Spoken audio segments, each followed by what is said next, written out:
Hoy, el Egipto del mundo moderno contempla las maravillas de su antiguo pasado.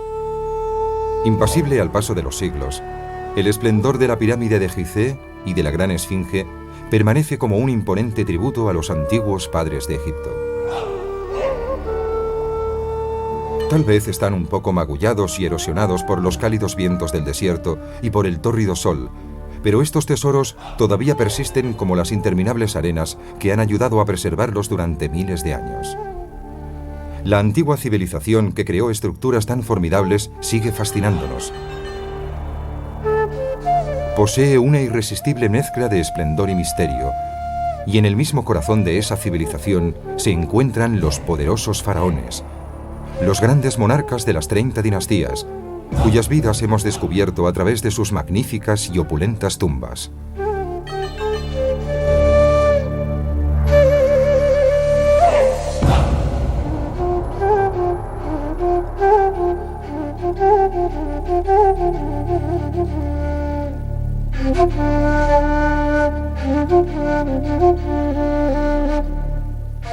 Tal vez, el faraón más extraordinario de todos fue el gran guerrero Ramsés II, recordado simplemente como Ramsés el Grande.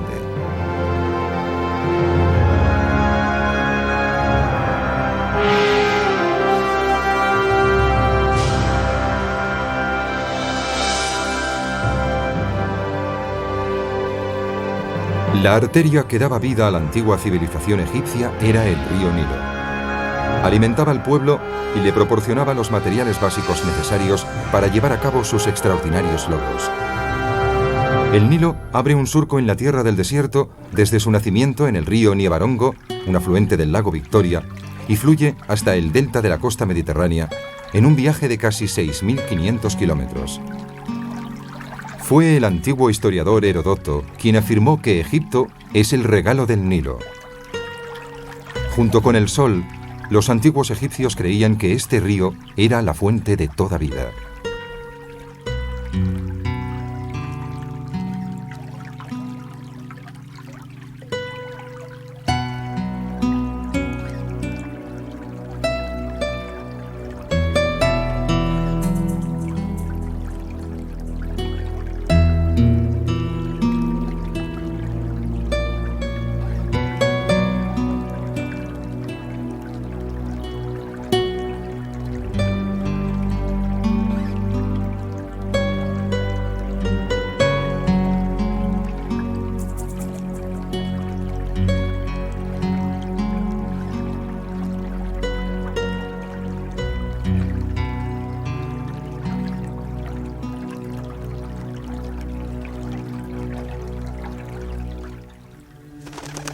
El grueso de la antigua sociedad egipcia estaba formado por campesinos, que obtenían magras cosechas de las vastas llanuras que bordean al río Nilo.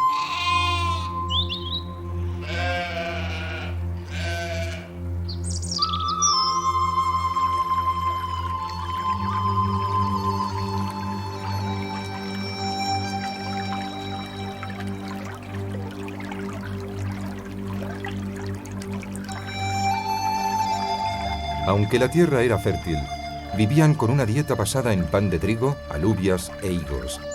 Y como todas las civilizaciones del mundo antiguo, los índices de mortalidad eran altos.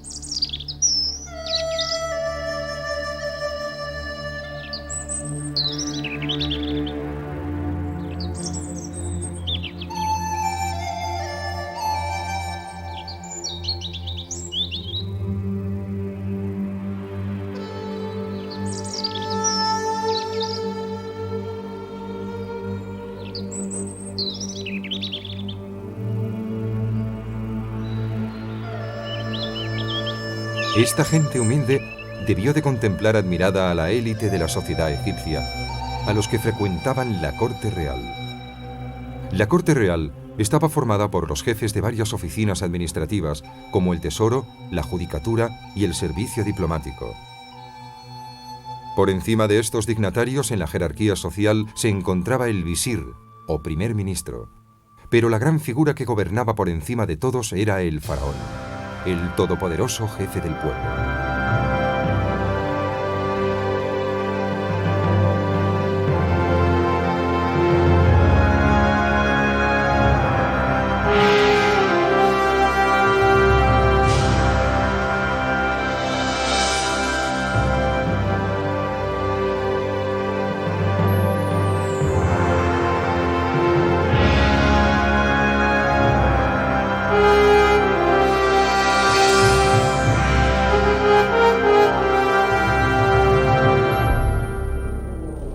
Originariamente, la palabra faraón significaba palacio real, pero a partir del año 1580 antes de nuestra era, pasó a emplearse para indicar al gobernante que vivía en su interior.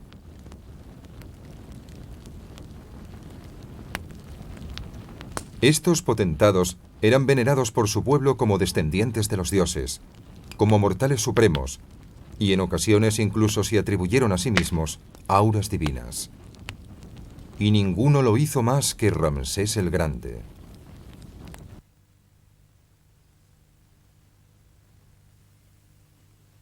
En el año 1269 antes de nuestra era, heredó la doble corona del Alto y el Bajo Egipto.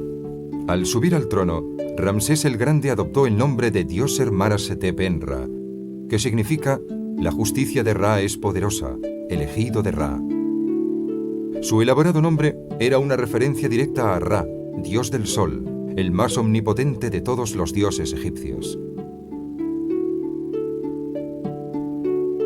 Ramsés el Grande nació en el año 1304 antes de nuestra era, dentro de la 19ª dinastía de reyes. Era hijo de Seti I y nieto de Ramsés I. La 19ª dinastía gobernó durante el periodo comprendido entre los años 1580 y 1090 antes de nuestra era. La mayoría de historiadores están de acuerdo en afirmar que este nuevo reino coincidió con la época dorada de la antigua civilización egipcia. Fue un periodo que vio a muchos faraones dejar una huella indeleble en las páginas de la historia. Monarcas como Tutmosis, Hatshepsut, Akenatón, Tutankamón y Ramsés.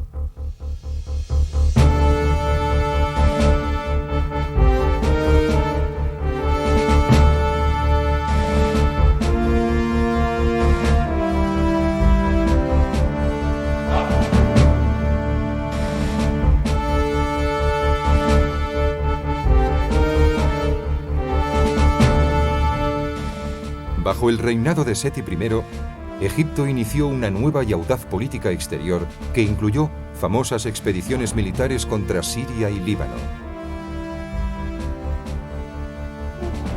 Sin embargo, el tributo más imperecedero del reinado de Seti I iban a ser los magníficos edificios que construyó, como el salón hipóstilo del templo de Amón en Karnak y el magnífico templo en Abidos.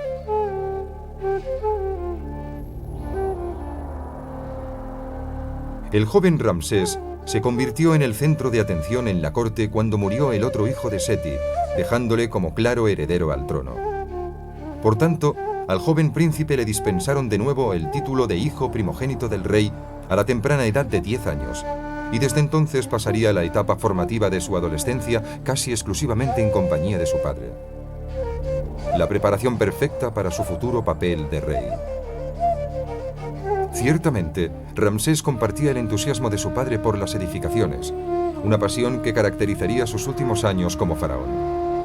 Mientras todavía era un joven príncipe, no solo supervisaba la construcción de los templos de su padre, sino que además encargaba los suyos, como el que dedicó al dios Osiris en Abidos.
El anciano Seti parece haber apreciado las extraordinarias cualidades de su hijo, o quizá, intuyendo que su fin estaba cerca, nombró a Ramsés corregente durante el último año de su vida. El joven príncipe recordó la emoción de su inesperado ascenso, que le reportó riquezas de muy diversa índole. Dios Todopoderoso en persona me hizo grande mientras era un niño, hasta que llegué al trono. Me nombraron hijo primogénito como príncipe heredero al trono de Geb. Seti dijo: coronadle rey, que yo pueda ver su belleza mientras todavía vivo. Él me dio mujeres, un harén real, tan hermosas como las de palacio. Las del sur y las del norte estaban a mis pies. El harén es quizá una de las imágenes más permanentes del antiguo Egipto, ya que en aquellos lejanos días la exultante posición de los faraones les permitía disfrutar de un ramillete de mujeres y, por supuesto, de una selección de los mejores vinos. ¿Qué pensamientos debieron de rondar por la mente del joven Ramsés cuando las chicas del harén y las exóticas bailarinas se presentaron ante él para seducirle con sus delicados encantos?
A pesar de todos sus logros como creador de magníficos templos, las victorias de Ramsés en el campo de batalla es lo más recordado por la historia y lo que le hizo ganarse el apodo de El Grande.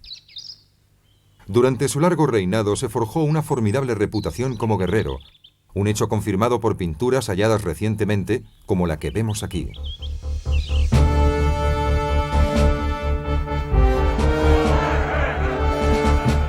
El majestuoso faraón coge por el pelo a un grupo de cobardes prisioneros asiáticos, listo para decapitarlos con su hacha.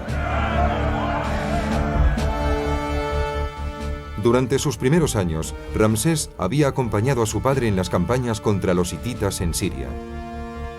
Desde entonces, los hititas habían mantenido el control de la zona norte de Siria, más concretamente de la ciudad de Kadesh, mientras que Egipto ejercía su influencia sobre la mayoría de regiones del sur. Pero en 1292 a.C., cuando Ramsés aún no había cumplido 4 años en el trono, una revuelta en el Levante le obligó a movilizar sus tropas para sofocar la insurrección. En la primavera del año 1275 a.C., con un ejército de unos 20.000 hombres bajo su mando, Ramsés se desplaza a través de la Franja de Gaza hasta un campamento situado al oeste de la ciudad de Kadesh. Originariamente se eligió este lugar debido a una información obtenida de 2 infortunados espías que sugerían que el ejército hitita se encontraba en una base a 160 kilómetros al norte de la ciudad. Pero cuando el ejército de Ramsés hizo prisioneros a otros 2 hititas, estos confirmaron, una vez torturados, que en realidad Ramsés había sido conducido hacia una trampa. El enemigo estaba al otro lado de Kadesh, preparando una emboscada para la hueste egipcia. Aunque el ejército egipcio era numeroso, el hitita, comandado por su rey, Mubatalis, era aún mayor. 37.000 hombres y 2.500 carros se cernían sobre el faraón.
Fue en este momento de desesperación cuando Ramsés dedicó una oración a Dios. Oh divino Amón, Señor de la eternidad, creador y organizador del mundo, Dios que todo lo provee, Señor de todos los reinos de la tierra, mirad, estoy solo. ¿No sois vos mi padre? ¿Ni yo vuestro hijo? Mi brazo siempre ha hecho vuestra voluntad, oh divino Amón. Ahora que estoy solo y abandonado por todos, extiendo mi mano y mi súplica hacia vos. ¿No sois más poderoso que 1000 arqueros, que cientos de héroes?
A pesar de su gran victoria, pronto se dio cuenta de que le sería imposible mantener un destacamento tan al norte. Del mismo modo, el nuevo rey hitita, Atusilis, vio que sufragar una fuerza en el límite sur de Siria estaba más allá de sus posibilidades. Por tanto, los respectivos líderes acordaron coexistir en paz y en el año 1259 a.de nuestra era firmaron un histórico tratado entre ellos.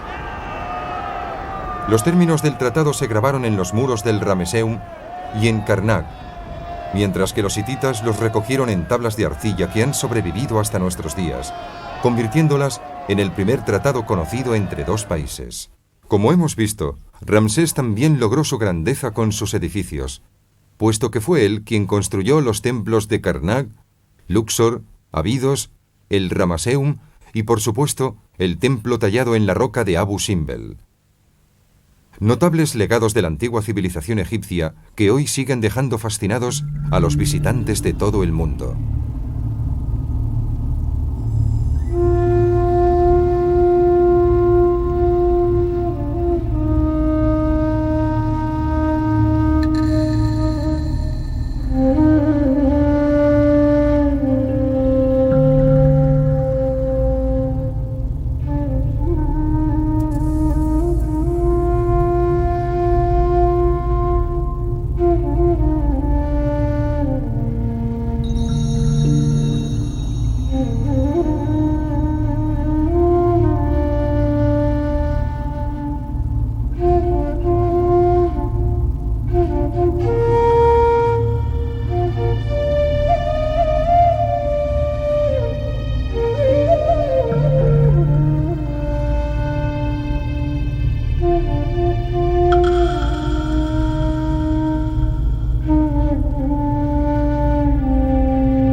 El más pequeño de los dos magníficos templos de Abu Simbel está dedicado a la diosa Hathor y a la esposa favorita de Ramsés, Nefertari, quien murió un año después de asistir a la ceremonia inaugural en su honor, en 1254 antes de nuestra era.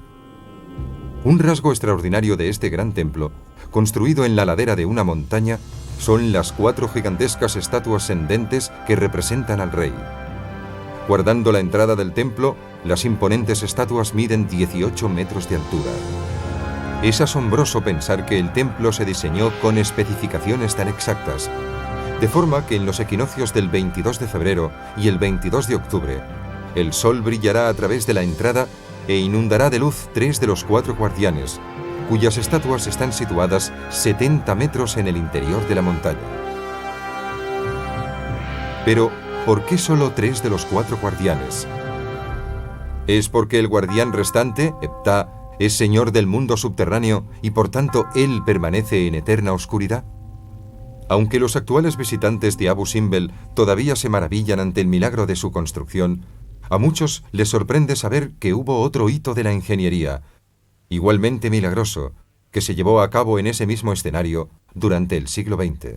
Incluso hoy, unos 3.200 años después de su muerte, Ramsés el Grande sigue siendo centro de especulación y debate entre los historiadores y eruditos.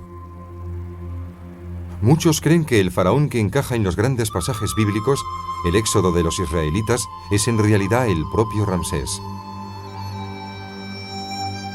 En la Biblia, el libro del Éxodo nos dice que el faraón había esclavizado a toda la nación de los israelitas para proporcionar a Egipto la mano de obra necesaria con la que construir su templo.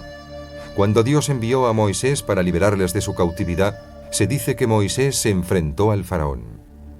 «El Señor, Dios de Israel, ha dicho, liberad a mi pueblo». Y el faraón respondió, «¿Quién es ese Señor cuya voz debería obedecer y dejar marchar a los israelitas? No conozco al Señor, ni tampoco dejaré marchar a los israelitas. ¿Por qué quieres cargar en tu espalda el yugo de todo tu pueblo?». Desde luego, la Biblia nos dice que Moisés finalmente condujo a su pueblo hacia la libertad y dividió el Mar Rojo, permitiendo así que los israelitas escaparan de sus captores egipcios.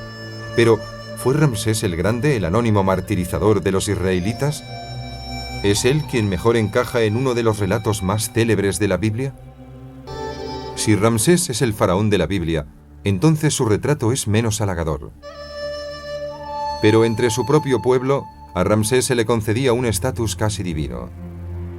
Efectivamente, la teología egipcia abrigaba la creencia de que cuando un faraón moría, se convertía en un dios, y parte de la ceremonia funeraria incorporaba rituales para liberar el alma del finado soberano, para que pudiera volar hasta las estrellas y ocupar su lugar entre el resto del panteón. Además de preocuparse por el espíritu del fallecido, los antiguos egipcios se esforzaban en preservar los restos mortales para utilizarlos también en la otra vida. Cuando una persona moría, el cuerpo era momificado, y en caso de que fuera un faraón, se le dedicaba un cuidado especial.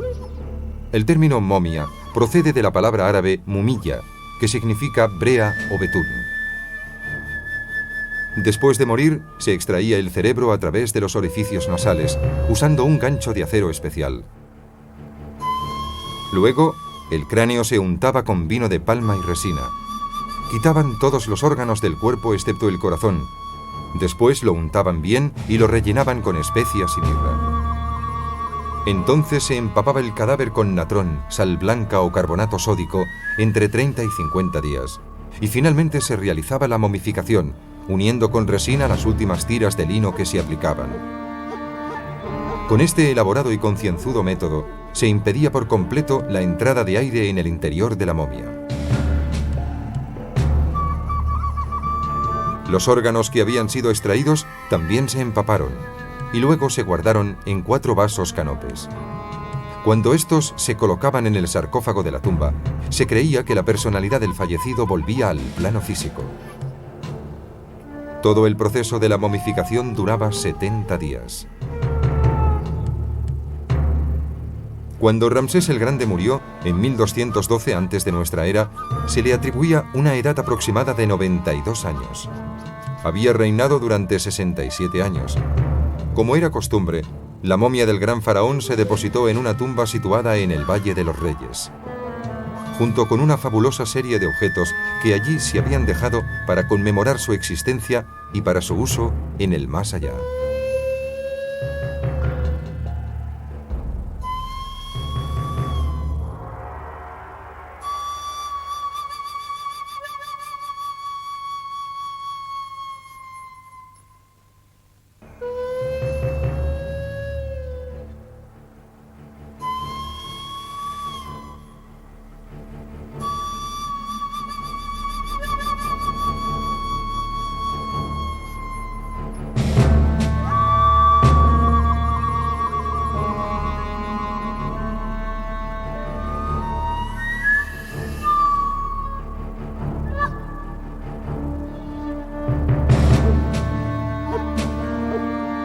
Desgraciadamente, por culpa de los ladrones de tumbas a lo largo de los siglos, solo permanecen un puñado de ellos. De hecho, la expoliación de tumbas reales se hizo tan popular que en el año 1054 antes de nuestra era, la momia de Ramsés fue trasladada de su lugar de descanso y escondida por su propia seguridad en Deir el-Bahari.